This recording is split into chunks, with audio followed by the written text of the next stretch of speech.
¿Conoces el secreto tecnológico introducido en el bombardero ligero Breguet 14 que lograba que sus pilotos no se amedrentaran a la hora de medirse con los cazas? ¿Sabías que uno de los ases de la aviación francesa obtuvo una doble victoria en un combate aire-aire manejando este bombardero? Y que además se trata de un amigo del rey Juan Carlos I. ¿Sabías que las bondades del diseño de este avión lograron que sobreviviera a la Gran Guerra y tuviera una gran aceptación en la aviación civil? Damos inicio al segundo capítulo de la fragua de Vulcano.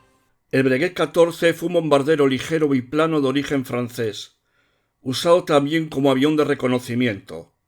Fue construido en grandes cantidades y la producción continuó por muchos años tras el fin de la guerra, pues fue capaz de adaptarse a la nueva era.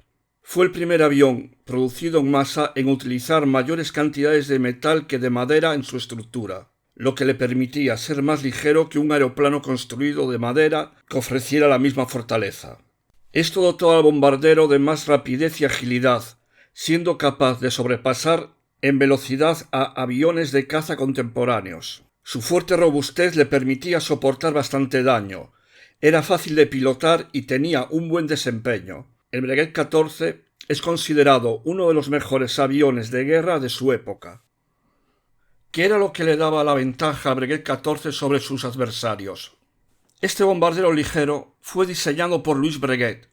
La clave del éxito de este avión fue el uso de duraluminio, una aleación de aluminio con cobre, manganeso, magnesio y silicio, usado en su estructura. El duraluminio fue desarrollado por el metalúrgico alemán Alfred Wehrle en el año 1903 y aún hoy en día sigue usándose esta aleación. El prototipo del Breguet 14 voló por primera vez el 21 de noviembre del año 1916. Hubo varias variantes de este modelo, pero de forma general sus especificaciones son: tripulación, un piloto y un observador; longitud, 8,87 metros; envergadura, 14,36 metros; altura, 3,30 metros; peso en vacío, 1010 kilos. Montaba un motor Renault 12F. La velocidad máxima que alcanzaba era 175 km por hora, con un alcance de 900 kilómetros y un techo de 6.000 metros. Y portaba el siguiente armamento: una ametralladora Vickers fija calibre 7,7 milímetros, dos ametralladoras Lewis pareadas de 7,7 milímetros también, que eran operadas por el observador, y 300 kilos en bombas. Este modelo fue vendido a 27 países alrededor de todo el mundo. Estados Unidos compró 600 unidades y Bélgica 40. La construcción masiva del Breguet 14 iba por delante de la capacidad de Renault de suministrar motores, por lo que se introdujo también el motor Fiat A12, siendo montado este en la mitad de los aviones demandados por Estados Unidos y Bélgica, pero también afectó a otros países como es el caso de España. El Breguet 14 se utilizó en gran número desde mayo de 1917 en adelante, y en su apogeo equipó al menos a 71 escuadrillas, desplegándose tanto en el frente occidental, donde participó en numerosas acciones importantes, en las que normalmente se desempeñó bien, y al este, en el frente italiano. Era el año 1918 cuando se produce la batalla de Lys. El plan alemán era atravesar el frente defendido por el primer ejército y obligar a replegarse al segundo ejército hacia el norte, para dirigirse hacia el oeste, hasta el Canal de la Mancha, para cortar a las fuerzas británicas su línea de suministro.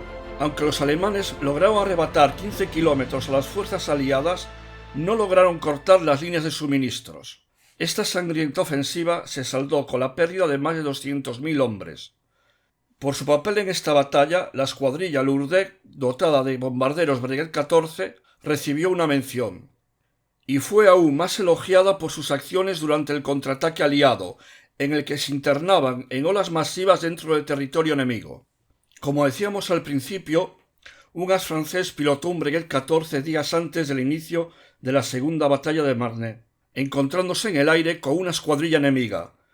Pese a pilotar un bombardero, la agilidad, la robustez y la velocidad del Breguet, sumada a su pericia, le permitió en combate aéreo derribar a 2 aviones enemigos y sobrevivir al encuentro. Ese as era nada más y nada menos que el multimillonario francés Paul-Louis Weyher.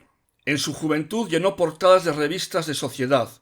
Se le vinculó con Greta Garbo y con Elizabeth Taylor, y entre sus amigos se encontraba Charles Chaplin, Richard Nixon, Henry Ford o el rey Juan Carlos, como ya hemos mencionado.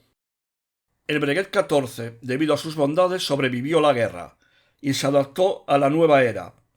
Al ser un avión relativamente grande y robusto, con su innovadora estructura de duraluminio, fue fácil convertirlo tanto en avión comercial con una pequeña cabina de pasajeros como en una ambulancia aérea o un avión de transporte para diversas mercancías. Francia lo usó intensivamente en sus dominios del norte de África y Levante, y España en Marruecos. Además, el número de excedentes era tal tras la guerra que se podían adquirir a muy buen precio. Aun así, debido a la demanda, no se dejó de construir, alcanzando un total de 8.000 unidades.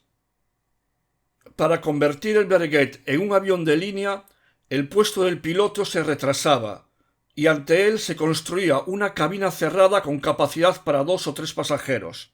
En esta versión llegaron los primeros aviones de este tipo a España, cuyo territorio los franceses no tenían más remedio que cruzar en la ruta aérea Toulouse-Rabat, entre la metrópoli y las posesiones francesas del norte de África. La compañía Latecor se encargó absolutamente de todo. Buscó las zonas adecuadas como campos de aterrizaje, las alquiló, llegó a acuerdos con el gobierno de España y aprovisionó por completo la rústica red así creada de aeropuertos: Barcelona, Alicante, Málaga, la primera que se construía en España. Algunos sectores más nacionalistas lamentaron esta cesión a los intereses franceses, pero lo cierto es que España todavía no tenía ninguna experiencia acerca de la aviación comercial. La primera ruta, estrictamente nacional, Sevilla-Larache, tuvo que esperar a ser constituida en el año 1921. La llegada a España del Breguet 14 en su versión ambulancia supuso el inicio del transporte aéreo sanitario. El primero llegó en el año 1922. Lo propulsaba un motor Renault de 300 caballos, que desarrollaba una velocidad de 170 km por hora y tenía una autonomía de 650 km. Era capaz de transportar 2 enfermos tumbados junto a un sanitario en un cómodo compartimento cerrado, dotado de calefacción, luz, botiquín y oxígeno. El acceso a las camillas se hacía desde un portón lateral. Este fue el tipo de avión sanitario más empleado durante estos años por Francia, que llegó a tener 60 unidades en sus colonias, y también por otros países. Suecia utilizó 2, Polonia 6 y Xi'an 10. Sin duda, el Breguet 14 fue un magnífico avión capaz de evolucionar con su tiempo.